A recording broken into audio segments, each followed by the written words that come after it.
అమ్మాయి తులారాశి వారికి ఈరోజు ఏ విధంగా ఉంది? వృత్తిపరంగా కొంత ఒత్తిడి అనేది అధికంగా ఉన్నప్పటికీ అది మీ గౌరవాన్ని పెంపొందించే విధంగా అవకాశం అనేది ఒకటి కనబడుతుంది.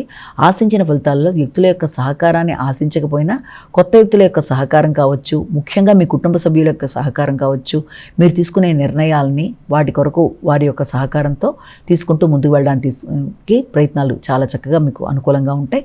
అంతేకాకుండా వ్యక్తుల యొక్క సహకారం మాత్రమే కాకుండా వాటికి సంబంధించి ఆర్థిక లాభాలు కూడా ఉండే అవకాశం ఉంది. గుర్తింపు గౌరవం కలిగిన వ్యక్తులు, ఉన్నత స్థాయి వ్యక్తులు, రాజకీయంగా పలుకుబడి కలిగిన వ్యక్తులు మొదలైన వారి యొక్క సహకారంతో ఆశించకుండానే వారి యొక్క సహకారం అందడం బట్టి కూడా సునాయాసంగా మీ పనులు అయిపోవడానికి అవకాశం ఉన్న సమయంగా కూడా మనం దీన్ని భావించవచ్చు వృత్తిపరమైన అభివృద్ధి కొరకు.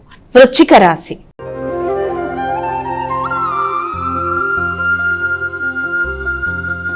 మైక తదుపరి రాశి అయినటువంటి వృశ్చిక రాశి వారికి ఈరోజు ఎలా ఉంది? ఈ వృశ్చిక రాశి వారికి అధిక శాతం ప్రెషర్ అనేది, ఒత్తిడి అనేది అధికంగా ఉంటుంది.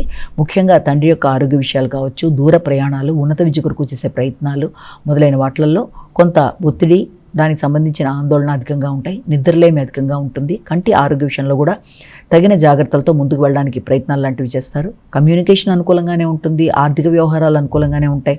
అయినప్పటికీ కూడా మీ యొక్క ఆరోగ్యం విషయంలో, ఇమ్యూనిటీ పవర్ని పెంపొందించుకునే విషయంలో తగిన జాగ్రత్తలతో ముందుకు వెళ్ళాలి. ముఖ్యంగా వృత్తిపరమైన విషయాలలో, వృత్తి చేసే ప్రదేశాల్లో అధికారులతో కావచ్చు, మీతో పనిచేసే వ్యక్తులతో కావచ్చు మాట పట్టింపులకి దూరంగా ఉండాలి. కొంత ప్రశాంతంగా ఆలోచనలు చేయాలి. ధనస్సు రాశి.